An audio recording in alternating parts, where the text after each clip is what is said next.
On today's show, we are leather-bound as we talk to Johnny Leathers and discuss all the arcade bars he's been visiting throughout the country.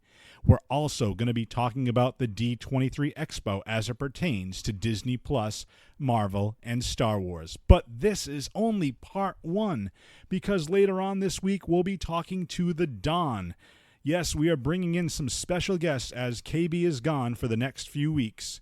So enjoy part one of this week's Johnny and Donnie experience on Free Your Geek. By the power of Grayskull,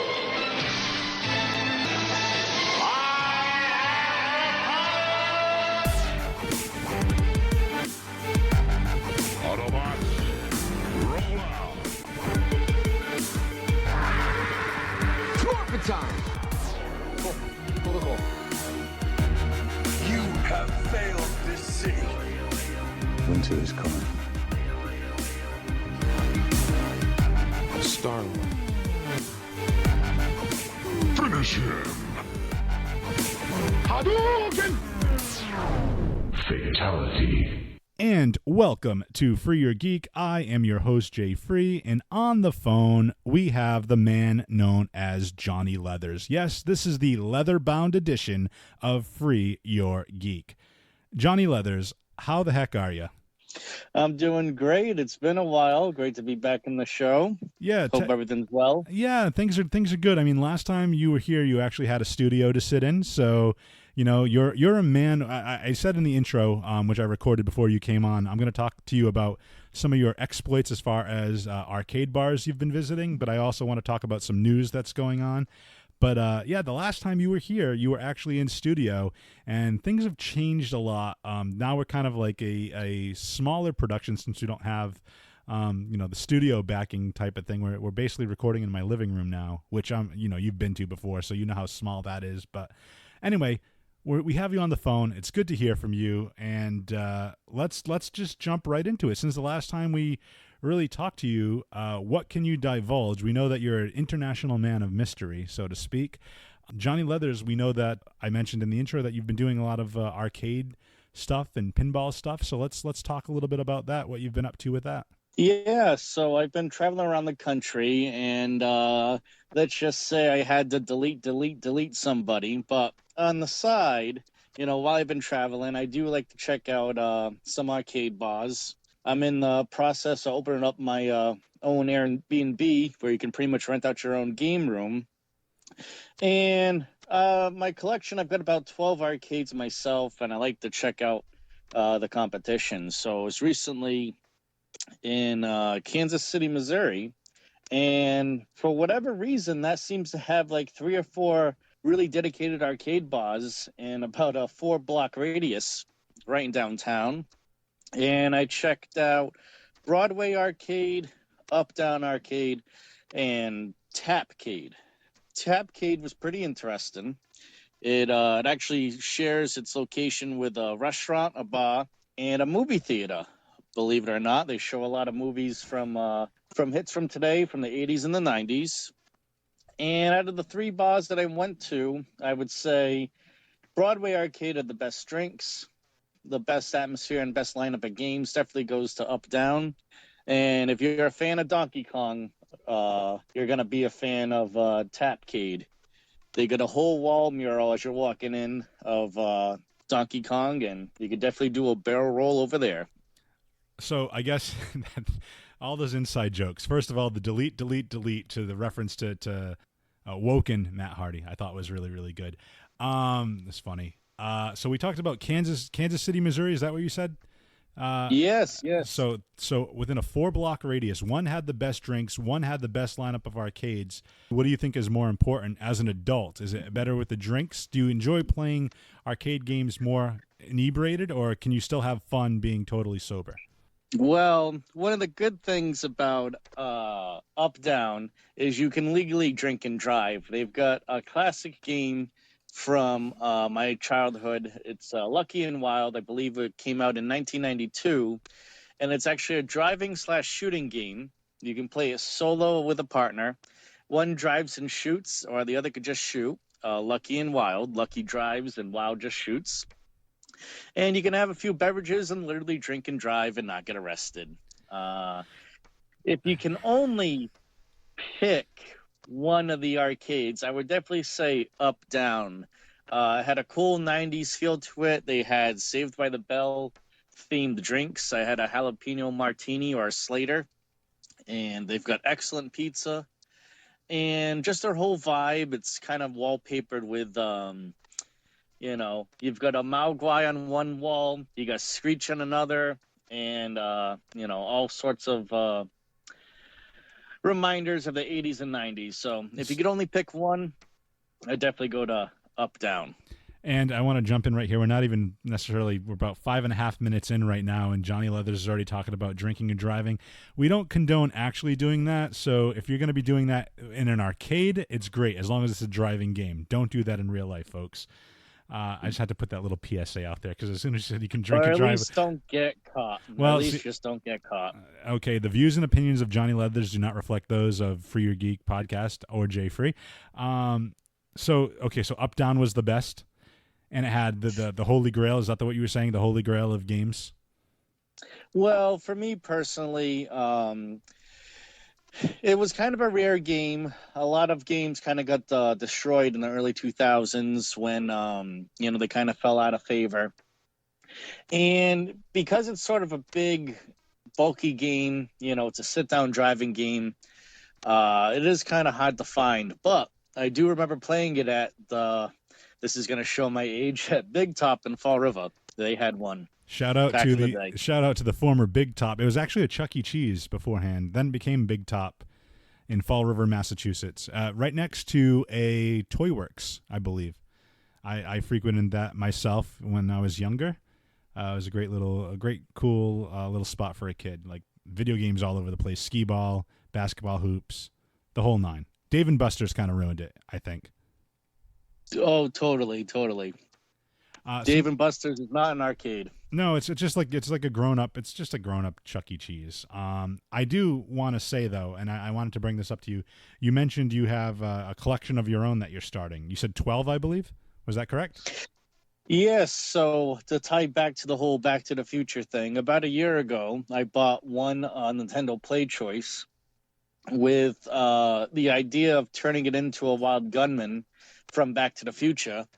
And now, 12 machines later, I still haven't turned it into Wild Gunman, but I'm getting into it. So it'll happen sometime in the future.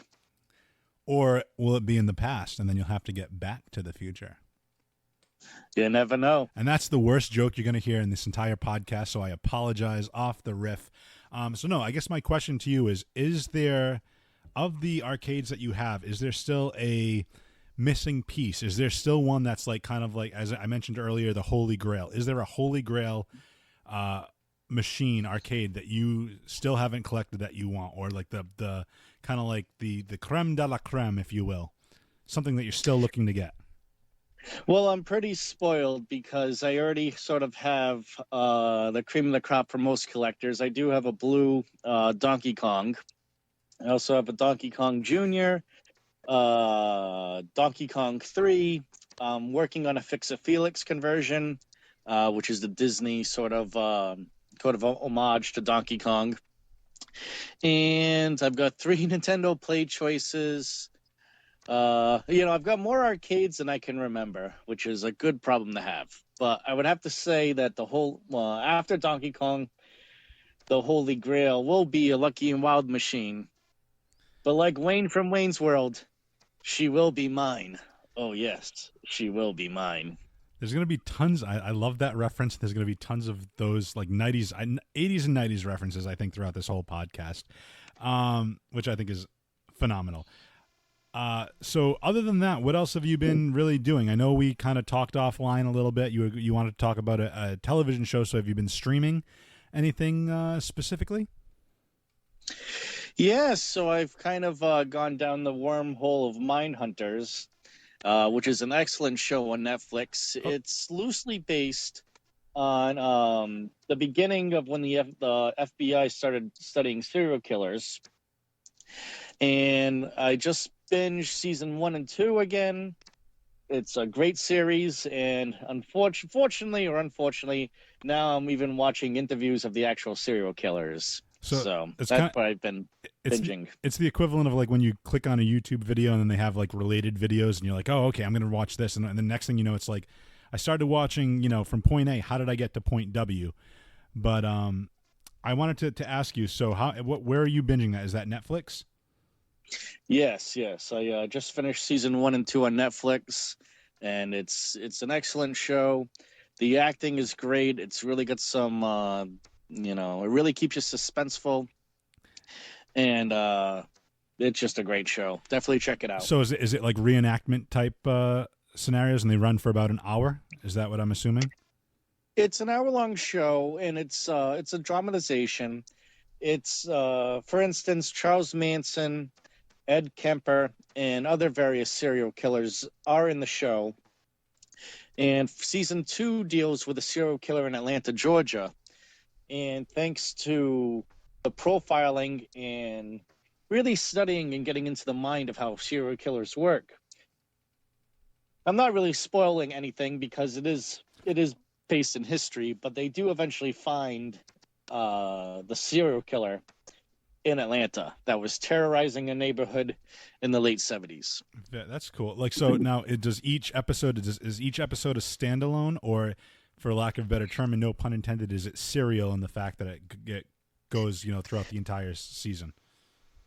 Oh, it's definitely a serialized narrative. Season 1, has a beginning and an end, and same thing with season 2. Now, is season 1 and 2 connected, or if somebody just if they were looking up the description and they saw season 2, could they watch that before they watch season 1, or would they be totally lost?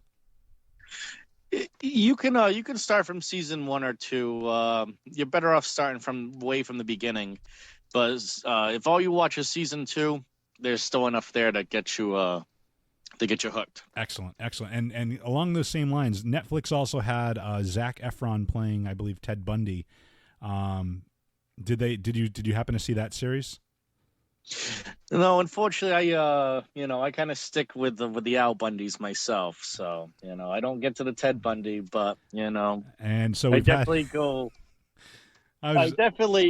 celebrate the 4 touchdowns in a single game by Chicago's own Al Bundy. We had a Married with Children and a Wayne's World reference in the span of 5 minutes, and I absolutely love it. But no, if you haven't checked that out, it was actually pretty good too. Zac Efron did a really, really good job. Yes, and the reviews, I haven't seen them myself. They say that the reviews that Zac Efron gives a real terrifying performance as Ted Bundy. I haven't seen him myself, but personally, I think he was much more scarier, really more threatening when he was in High School Musical. I would agree with that, sir. I would agree with that. And thank you for making my jokes in the beginning kind of seem funnier than they actually are. So I appreciate that. Okay, I want to kind of switch gears here a little bit because we also know, Mr. Leathers, you're a fan of the Disney and the Star Wars, as if I can make that as generic as possible. This would be a correct statement, right? Absolutely. The Force is definitely with me. All right. So I'll talk a little bit about D23. We'll talk about some of the movies and Disney Plus after the break, but I want to talk a couple of Marvel things first. Just some generic stuff about the parks. So have you heard, all of these actually come from Marvel.com, and the article I have, did you hear about Disney Parks revealing Guardians of the Galaxy Cosmic Rewind at Epcot? Yes, I can't wait to see that. Okay, so let me do a little reading here. I'm going to read almost verbatim, but during the presentation on the final day of the D23 Expo, the reimagining of Epcot was revealed, and some very exciting details about our favorite group of space adventurers were shared. In the newly named section of Epcot, World Discover, stories about science, technology, and intergalactic adventures come to life. For the first time ever, World Discover will host an Other Worlds Showcase Pavilion at Epcot with the Guardians of the Galaxy Cosmic Rewind. And then a little bit more information, and I'm going to butcher this, so I'm going to try to pronounce this. The adventure begins in the Galaxarium a planetarium-like exhibition that explores the similarities and mysteries of the formation of Earth's galaxy, and Xandar, which, if you're familiar with the first Guardians movie, that's the planet where the Nova Corps are. Guests will be invited to learn more about the treasures Xandar has to share. That is, until the Guardians of the Galaxy arrive on the scene. And once that happens, then your adventure across the cosmos begin. The brand new attraction will feature the latest innovation from Walt Disney Imagineering, a storytelling coaster that rotates 360 degrees to focus your attention on the action, including the first reverse launch on a Disney coaster. That seems like I can't wait for that. I don't know when that's supposed to be finished. I don't know if you have any more information on that, but I am super psyched. I want to check this out like yesterday. Speaking of Back to the Future, if I had a DeLorean, I'd go already into the future while this is done and check this out. But any thoughts on that, Johnny Leathers? Well, one definitely thing is, what Epcot has sort of officially, unofficially, is you can drink around the world. And I definitely like to start my drinking around the world in Mexico. And you have a drink at each country, and by the time you get to America in the middle, you're definitely half in the leather bag, or half in the bag, if you know what I'm saying. But now, with these additions, you can drink around the galaxy, which I think is a definite plus.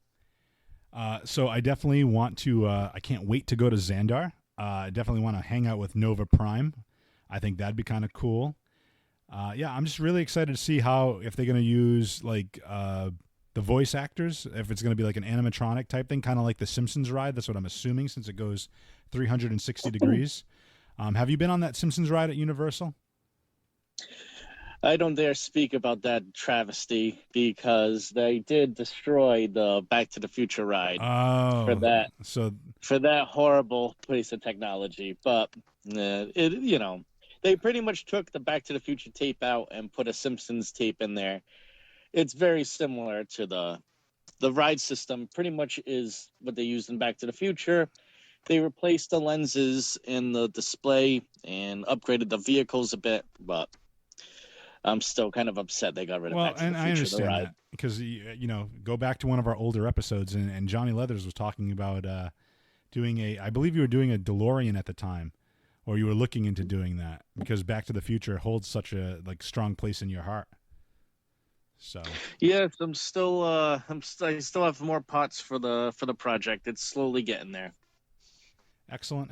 All right, before break, I want to talk about one other thing. And this is just on a whim. Johnny, do you listen to any streaming, speaking of streaming music, like let's say Pandora, or maybe a SiriusXM, anything like that? Be honest with you, I stick pretty much to vinyl. So Johnny Leathers is old school, but you know of these streaming services, these satellite radio and whatnot. But to celebrate Marvel's 80th anniversary, so this might actually get you into Pandora or SiriusXM. This also comes from Marvel.com. During Marvel's 80th anniversary panel at the D23 Expo 2019, Marvel, SiriusXM, and Pandora announced plans to launch an all-new exclusive music station and a limited-time channel. Marvel's 80th, The Road to Marvel Comics number 1000, to celebrate 80 years of Marvel. The Pandora station and limited-time SiriusXM Channel 4 and SiriusXM On Demand start, as of this recording, in 2 days, Thursday, August 29th. It's going to be released just 2 days before Marvel's birthday, Marvel's 80th. The Road to Marvel Comics number 1000 will take listeners on a journey through 8 decades of music, pop culture, and the Marvel Universe, starting in 1939, the historic year that featured the debut of the Human Torch and marked the birth of the sprawling Marvel Universe that fans know today.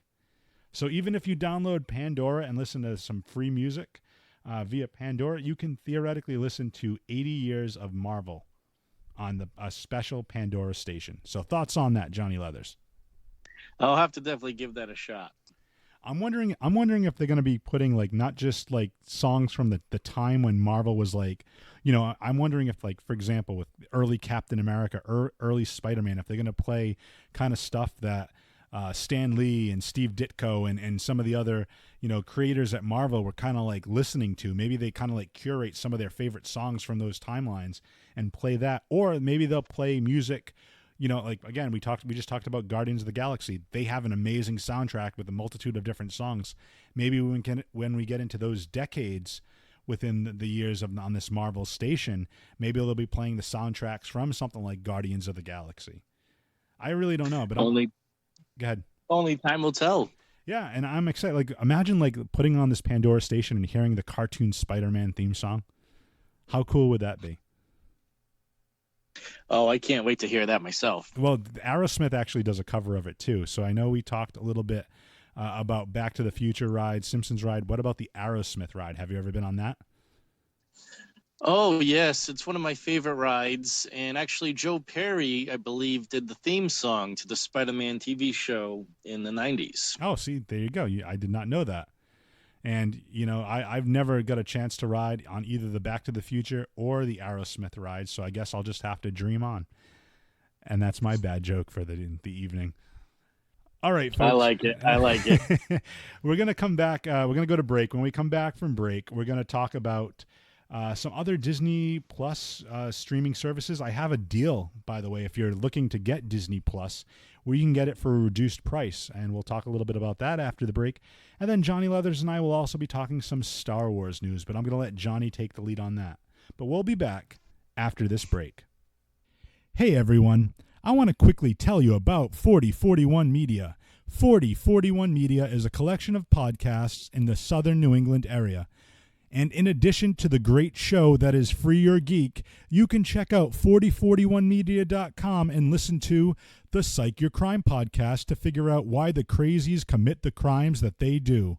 Or if movies are more your thing, check out the cast of characters at Movie Theater Time Machine. You can hear all of that at 4041media.com. That's 4041media.com. 4041 Media. For listeners, by listeners. And welcome back to the Free Your Geek podcast. Filling in for KB is the man known as Johnny Leathers. Johnny, welcome back. It's great to be here. And I want to let you know that I'm not necessarily trying to find a new co-host, but I'm not trying to find a new co-host either. But KB's gone for the next few weeks, so I'm going to have a number of different people kind of jump in and on the phone and just interview and talk and have some fun. So you're the first one. So this is like your unofficial interview for co-host of For Your Geek, or at least a potential fill-in when one of us can't be here. So welcome back. You're doing a great job. Let's move on to some of the next topics. And we're sticking with the D23 Expo. Let's talk about, we started talking about some streaming services earlier with Netflix and Mindhunter, and then we talked about some Pandora stuff, but let's talk about Disney Plus.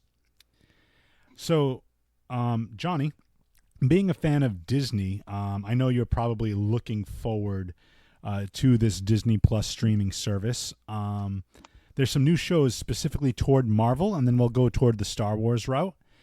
But I want to start with, there's a new show coming out called Marvel Hero Project on November 12th. It's coming out on Disney Plus. And this is the first produced non-fiction unscripted series by Marvel New Media.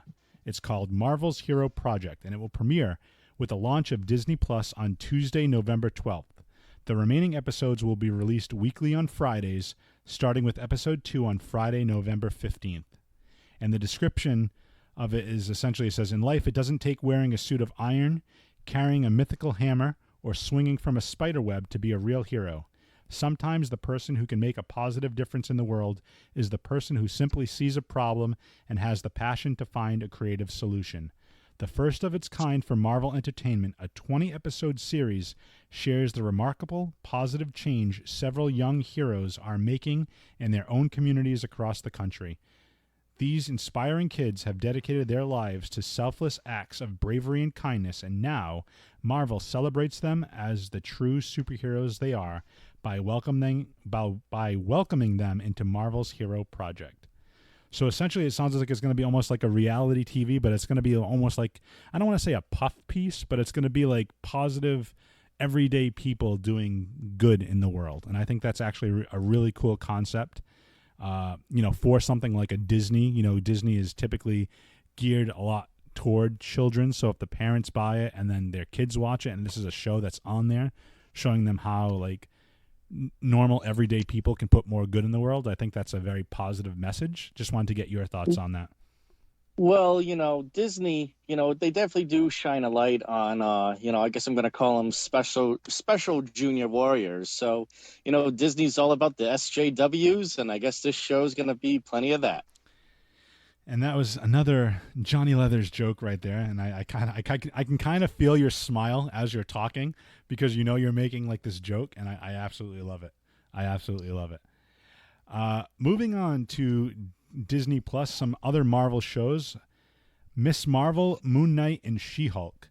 Today at the D23 Expo, fans of all ages gathered in Hall D23 to get a glimpse of what was to come when Disney Plus, the new streaming service from the Walt Disney Company, launches on November 12th. Marvel fans got an extra special treat when Kevin Feige took to the stage to not only give fans a glimpse of upcoming shows such as already announced, such as Vision, WandaVision, we're talking Loki, we're talking Winter Soldier and Falcon. I almost called him Captain America. But they also announced that She-Hulk, Moon Knight, and Miss Marvel are all going to be new shows as well. So what are your thoughts just as far as all these like live action shows that are taking place? I know you're not as well versed in the Marvel universe as you might be within the Star Wars universe, but I know that you've seen a number of the films in theater. What do you think about taking some of these characters that might not have their own standalone movie, or might not be, created for such a standalone movie, but putting them on a live action, maybe like a 10 episode run on Disney Plus?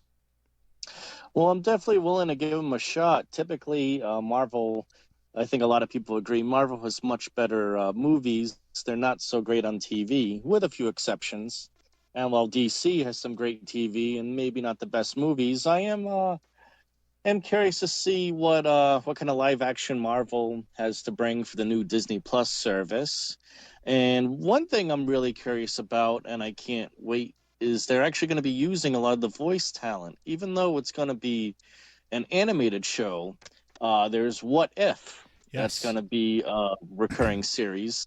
And for instance, one of the episodes that features the voices of Peggy Carter and Captain America is what if the soldier serum was given to Peggy Carter instead of Captain America.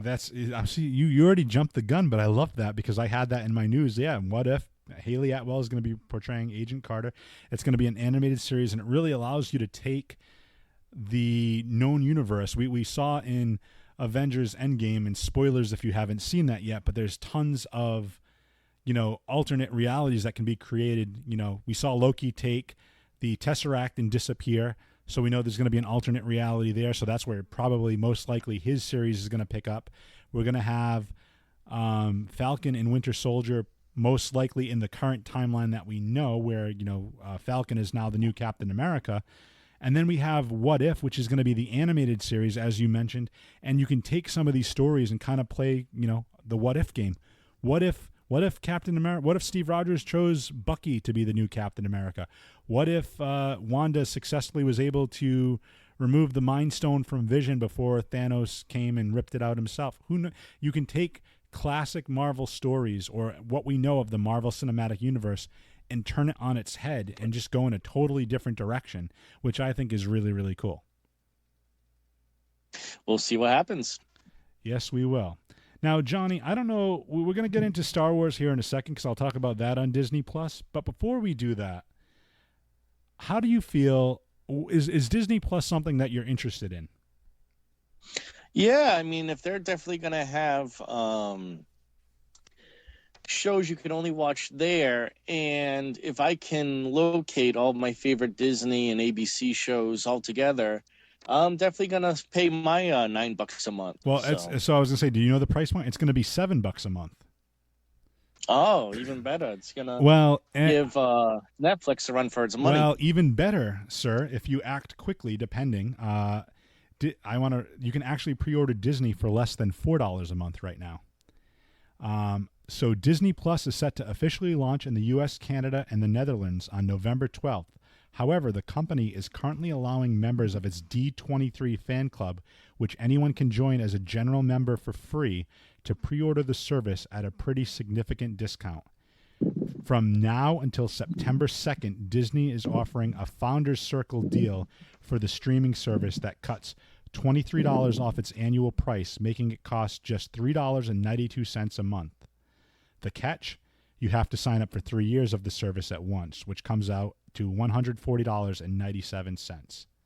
That said, if it's something you're anticipating wanting to have, then that's well, it's been great being on this show. I'm actually going to go sign up. So it's been great being on this show. I look at it that way. It's $100, so it's like $50 a month, right? Give or take, $140.97. So you say for 3 years, it's $50 a month. That's less than, what $5 a month? Yeah, I'm definitely going to grab at that deal. And early adopters do kind of get the best deal. This reminds me of my free Sirius satellite radio. I paid $500 for a lifetime subscription back when Stern premiered, and it's still free to me to this day. So, and that's amazing. Definitely get on. I'm definitely gonna get on that cheap deal. Yeah, you have about 5 days. So September 2nd is the cutoff date. So anyone listening to this within the first 5 days of this podcast dropping, and that's something you want to do, you should do it ASAP. Just pause the podcast right now. Go sign up as a D23 fan club member.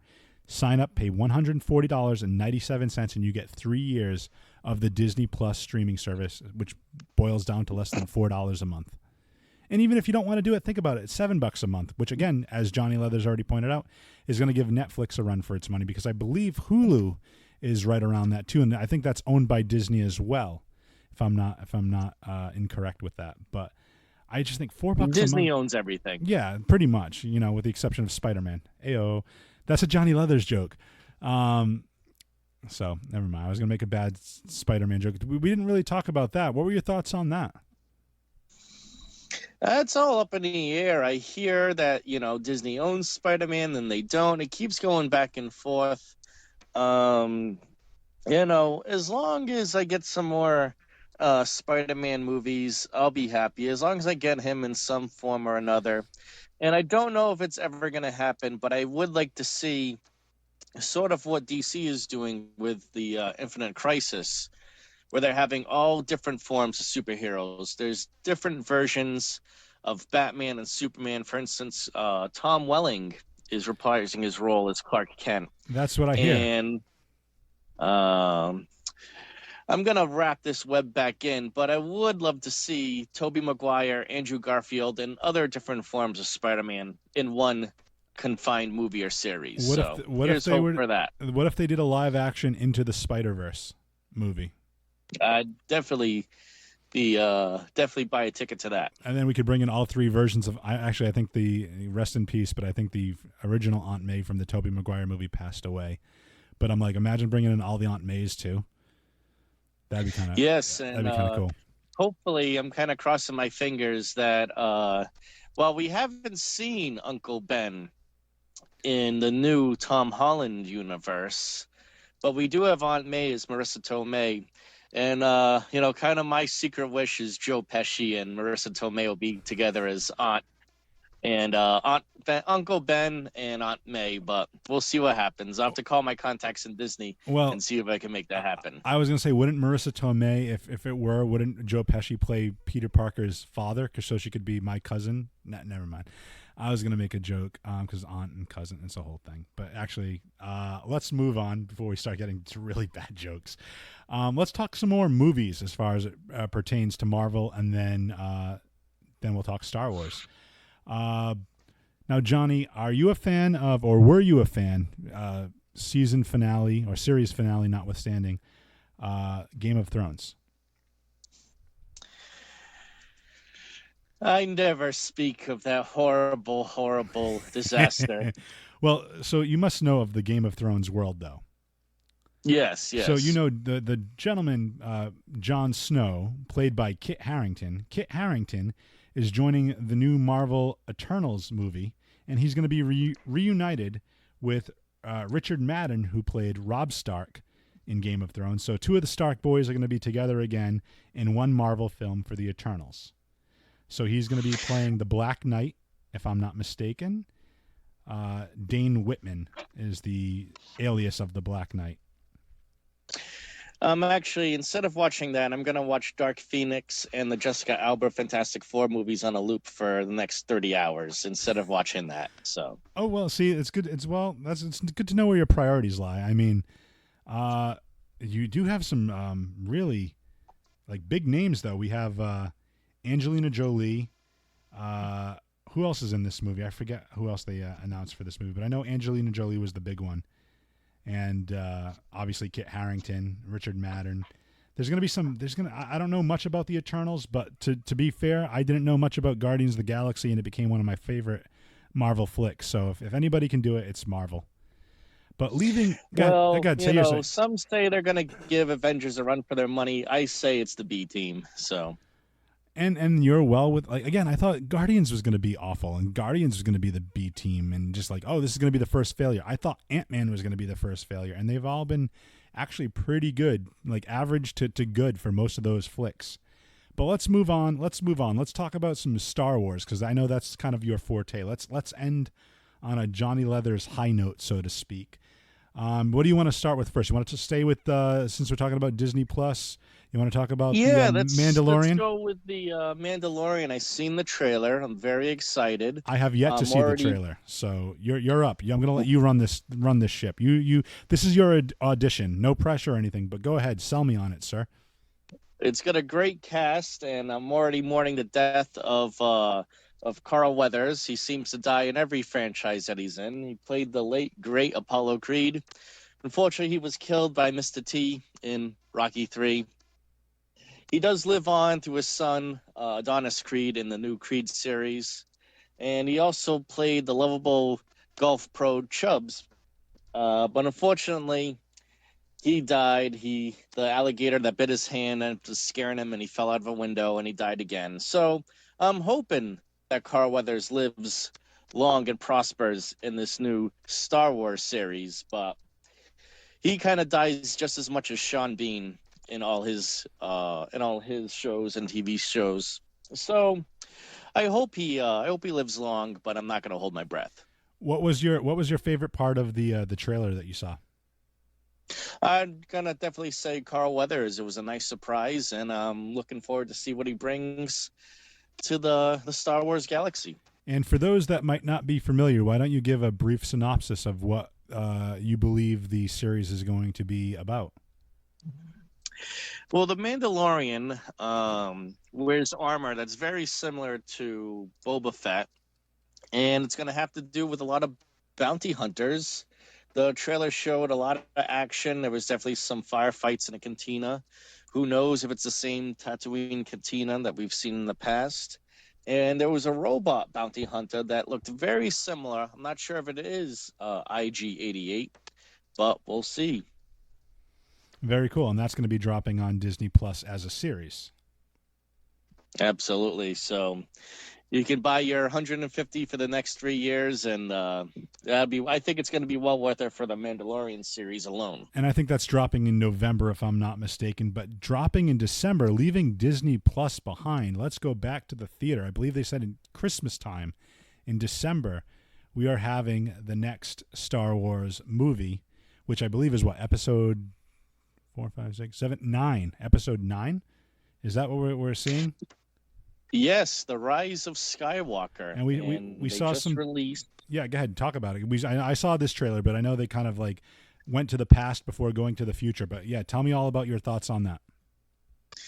I liked the trailer. It definitely had some promise. It starts with a montage that actually starts with the original trilogy. Some montages of our favorite heroes, Luke, Han, Leia, Lando. Then it goes and it drops back to the prequels. And then it shows clips of the new cast. They're on some sort of desert planet. There's some fighting lightsaber battles that people say may be on the wreck of the Death Star. And I don't want, and it definitely kind of takes a lump in your throat. Have you seen the end of the trailer? I have. So yeah, just to touch base on what you saw, like what you mentioned earlier, rather, is that so yeah, with all the montage, when it went to the prequels, we saw both the young and older versions of Ben Kenobi, Obi-Wan Kenobi, and as well as Mace Windu, which I thought it was funny to see Samuel L. Jackson in a Star Wars trailer, like, you know, in this day and age. But yes, then I saw the big fight, and it looks like Rey has a red saber that turns into some almost like a Darth Maul staff.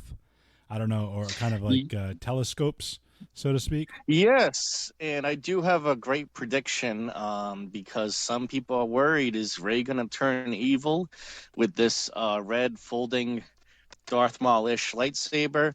And I'm just going to say here first, I mean, it's she's definitely going to turn evil because, as we all know, women are all evil. So. And again, the views and opinions expressed by Johnny Leathers do not reflect those of Jay Free or Free Your Geek podcast. Johnny, I don't even know what to say to that. I'm just like, okay, it's typical Johnny Leathers. I think we're gonna be faked out. I know that's why, you know, you're half joking with that, or hopefully full joking with that. But I think it's gonna be one of those like dream sequences where she kind of like when she reaches out to the Force and she saw. What's the Sith in the new trilogy? So I'm not as big of a Star Wars buff. What's the dude's name? Well, we had Snoke, and it seems that the Emperor and maybe Vader is back for this new installment. Yeah, but we'll see in December. What's Han and Leia's kid's name? Oh, Kylo Ren. Kylo Ren. That's the one I couldn't think of. I was gonna call him Darth something, but yeah, Kylo Ren. Like, remember how they had like a dream sequence between Rey and Kylo Ren? Like, I think there's gonna be something like that where she's gonna be like tapping into the Force and seeing the path that she could go down, and she's gonna kind of like scoff at it and then go back to the. So, what do you think? Just to kind of finish up, what do you think the title "Rise of Skywalker" really means? Do we think that she's a Skywalker? That's going to be tough. I mean, it really could go either way. Maybe Luke comes back and brings some, or maybe Anakin comes back. I mean, they are all Skywalkers, or maybe even Kylo Ren himself is technically part of the Skywalker family. Maybe he redeems himself. Maybe Rey goes evil. It's really too soon. It's really too soon to tell, you know. But we'll find out in December. I can't wait for December. I mean, I'm sure tickets are going to be crazy, and it's going to be a box office smash per usual. But do you really feel like this is going to be the end of the Star Wars universe as far as the characters that we know, or do you think that based on the popularity, what they're going to do is they're going to tie up all the characters from the original trilogy, and then they're going to just focus on these new characters moving forward? Or do you think they're going to? I mean, I don't think they're going to stop making Star Wars movies. I think I think they kind of had a little stumble with the Solo movie, but I thought Rogue One was really, really good. I liked Solo. I just didn't do what they expected it to do in the box office. I knew there was talk about doing an Obi-Wan Kenobi Solo flick. But I still think they're going to do more movies. I just don't know if they're going to focus on the universe and other characters that we haven't met before, or if they're introducing us to, you know, Poe and Rey and whatnot, and they're going to do new storylines with them moving forward. What are your thoughts on that? It's interesting you say that because there's rumors all over the interwebs, which is a series of holes and tubes. But the rumors are, and I've heard it from so many different sources, that I'd like to think they definitely carry some weight. So when Lucas sold Star Wars to Disney a few years ago, what's starting to pipe out, at least from the rumor mill, is George Lucas still gets a cut of everything he created. For instance, he created Luke. And there's a lot of people who are speculating that the reason why Luke was killed, or he may come back, is they don't want to pay Lucas a percentage. Now, for instance, the new cast, Finn and Rey, which were completely created by Disney, Lucas doesn't have a cut anymore. And when you take a step back and you realize that Han is dead, Luke is dead, they killed it's a trap. Oh, I forget that character's name. Is You it know, they definitely Akbar? seem, yes, Admiral Akbar. You know, it seems like they're kind of I'm gonna harken back to my favorite wrestler, they're deleting, you know, a lot of the classic trilogy. And a big criticism of the new Galaxy's Edge in the Disney theme parks is there's almost no original trilogy in those parks. So it all kind of adds flame to this force fire that, you know, they're creating their own characters and their own story, and they're literally killing left over because they don't want to write Lucas a check. But I like to think that there is some truth in that. Well, there you go. So I'm looking forward. But you think they're going to be doing more movies just outside of the universe that we know? Yeah, they're gonna be like Weird Al says. They'll be making these movies to the end of time, and you know. But after episode 9, I'm kind of ready to move on. You know, my characters are on their way out, or it seems that way, and you know, I'm gonna look forward to this movie, and then I'm kind of ready to move on. And we're going to move on, and we're going to end the podcast. So, Johnny Leathers, thank you for your insights. Thank you for jumping on and being a guest host. I appreciate you jumping on. I appreciate catching up with you. You sound like you're doing some really big moves right now with the arcade business and everything that you're doing, which is, we wish you nothing but the best. And we'll have to not wait so long to get you back on the show for next time. Thank you. And this goes out to all the listeners of the Freer Geek podcast, especially with the arcades. You can touch my joystick anytime you want, and I'm out. And that's great. Well, before you leave, usually I have KB do the catchphrase. Do you know the catchphrase? Are you an avid listener, Johnny Leathers? I am an avid listener, and the catchphrase is, "Oh, get your geek on."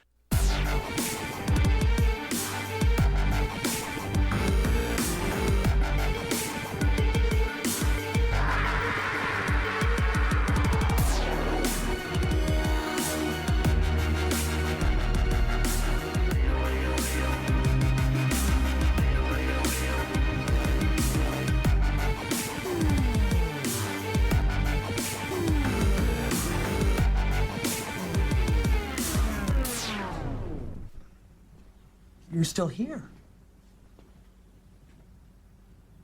It's over. Go home.